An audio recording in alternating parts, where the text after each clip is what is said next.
morning. Welcome to Freehandly Made My Autistic Life. My name is Nisi and this is my channel.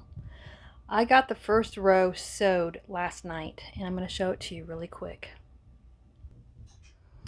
Alright, this is it. This is the row. And here are the stitches and the back stitches. Stitches.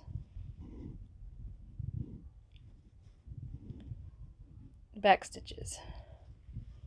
Now the reason why I did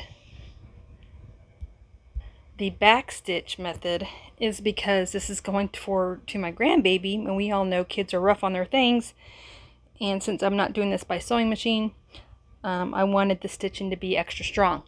So that's why I went with this method, and I didn't do back stitch and then quilting run and then back stitch and then quilting run and then back stitch and then quilting run. I wanted it to be consistent all the way through because I'm not experienced. That's the first time I've ever stitched ever on a quilt or material together with this stitch. Is it perfect? No, but it is my first quilt. So I'm going to teach you how to do the back stitch. Give me one moment. I'm going to get set up, and I'll sew one block so you guys can see how to do it, okay? Hold tight. Alright, I hope you guys can see this okay. Alright, so the first thing I need to do is I need to make my line.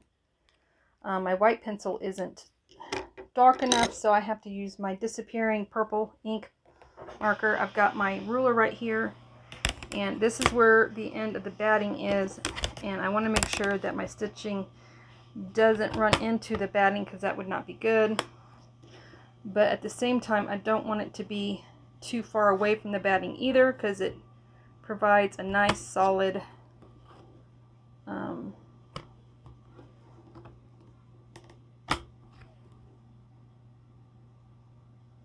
support.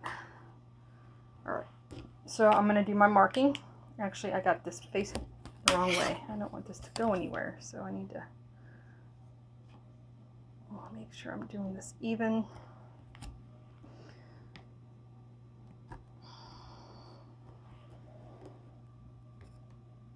There we go. And I'm going to do it right to here.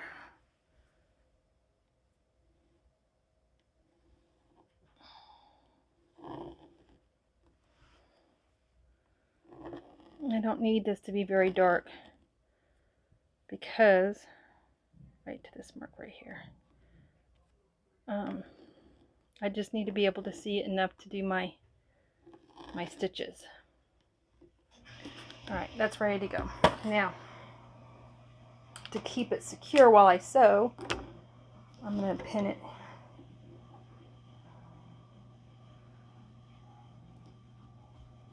Oh man. Alright, I'm going to pin it right here.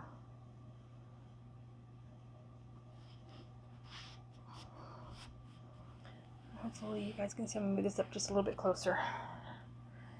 Alright, so I'm using quilter thread. This is not the quilting thread for the machine. This quilting thread is specifically made for hand stitching.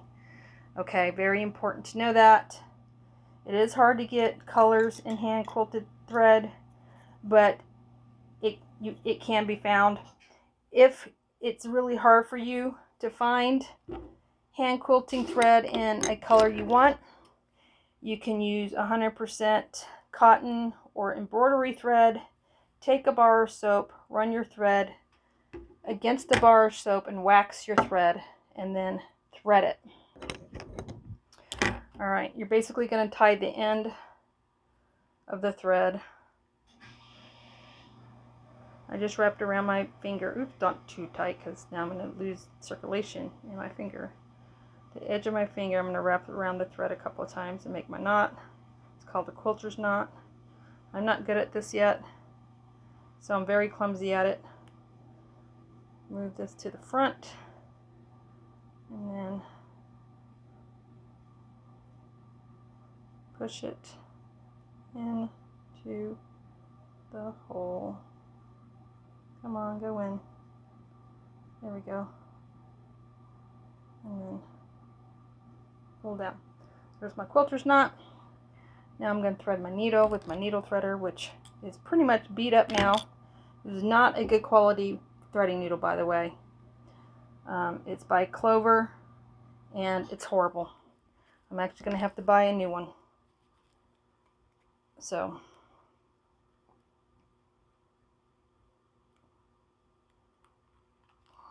it'll do until it breaks, and I have to get another one. All right, I'm going to pull my thread through. There we go. Now another tip that I do with my quilting thread. Oops, get back in there. I'm going to tie a knot at the top of the needle.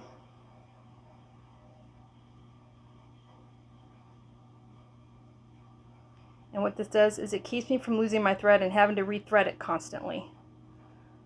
I learned this little trick from Claudia from a quilter.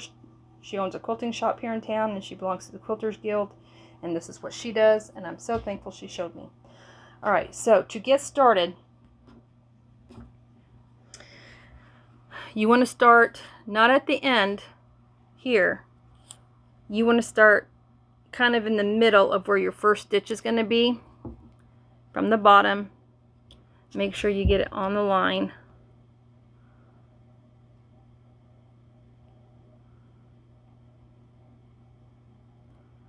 Oops, there we go. Pull it through. I'm not using a thumb needle or anything because I didn't have to use it last night, and I'm not used to using a thimble yet, and it just got in my way and got me frustrated. So I'm doing this without any extra help with that. This material is so thin, I really don't need help with that, even with all these layers. Okay, so next is to put it through. Actually, I did that wrong. I want to put it right here at the end of my line, and then I'm going to pull it straight across. Make sure your needle is parallel, and my needle's not, so let me redo it. Make sure it's parallel. You're letting the material do the work for you. Now, there's my beginning needle. There's the end of my needle. My thread is in between these two spots. That's what you want. You're going to pull it through.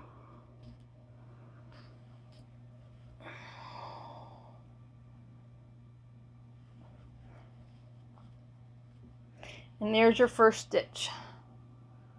Okay? Now we're going to do it again. You're going to go back to this end stitch right here. Put your needle through. Let your material do the work for you. Keep your needle parallel. Make sure you like where it is before you pull it through, because it's a pain in the butt to redo it. Trust me, I went through it last night. It is in the middle between my two spots. I'm happy.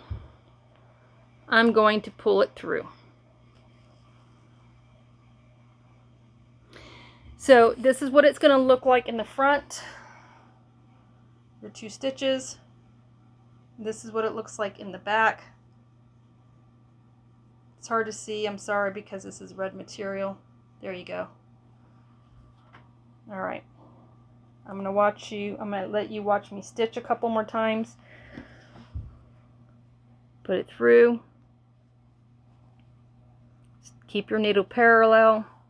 Make sure your thread's in the middle of where you want it. It is. Finish pulling it through.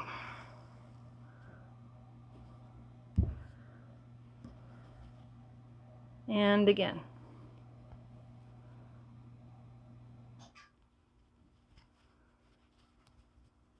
Good stuff.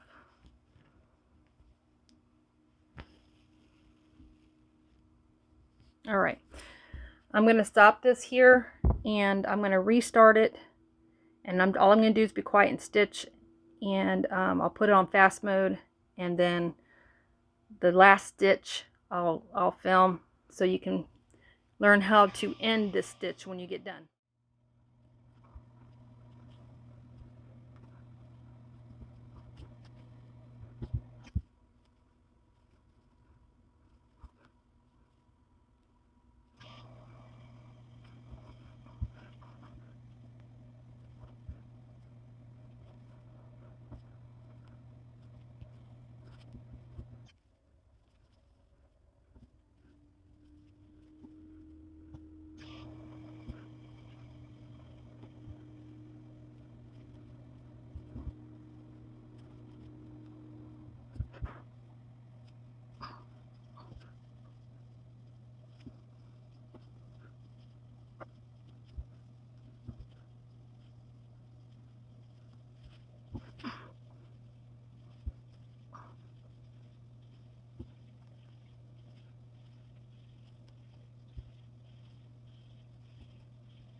And this is how you end your stitch.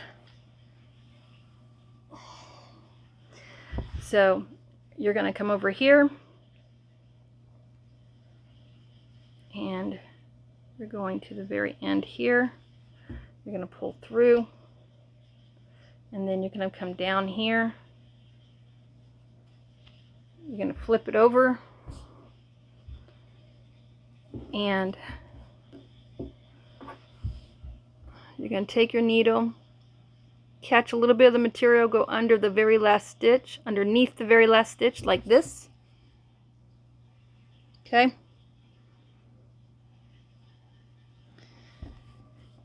You're going to pull it only part way through.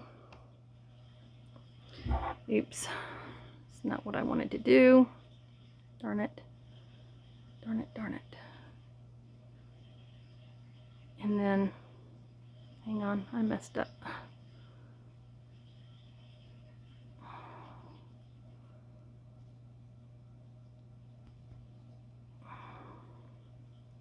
I messed up. I gotta do it over again. That's okay. It'll just be extra strong. Pull your material. And then you want to leave this loop if you can. I didn't leave myself enough thread is the problem. And then I'm going to put my needle through, and then I'm going to pull and make my knot. And then I want to hide the tail. So you see these little sections right here? I'm just going to pull my needle through each of those sections like this. And I'm going to hide my tail. And then I'm going to clip it.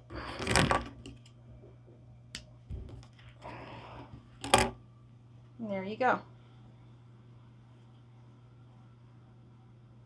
Very nice stitching, and very, very strong. So here's one side, and here's the side that's going to be ragged eventually. And this is my seam, and I'll be cutting it and ragging it. Alright, you guys, so that's how you do it. I'll be working on this quilt tonight, and once I get all the rows done, then I'm going to do the columns exactly the same way that I did the rows with a slight difference. And I will share that difference with you and videotape that when the time comes. This is probably going to take me a good several days to finish just the rows. So you guys won't see another video from me for a good several days. We'll talk to you guys later. Always remember, dare to be you, dare to be different. Love from Montana. Bye, everybody.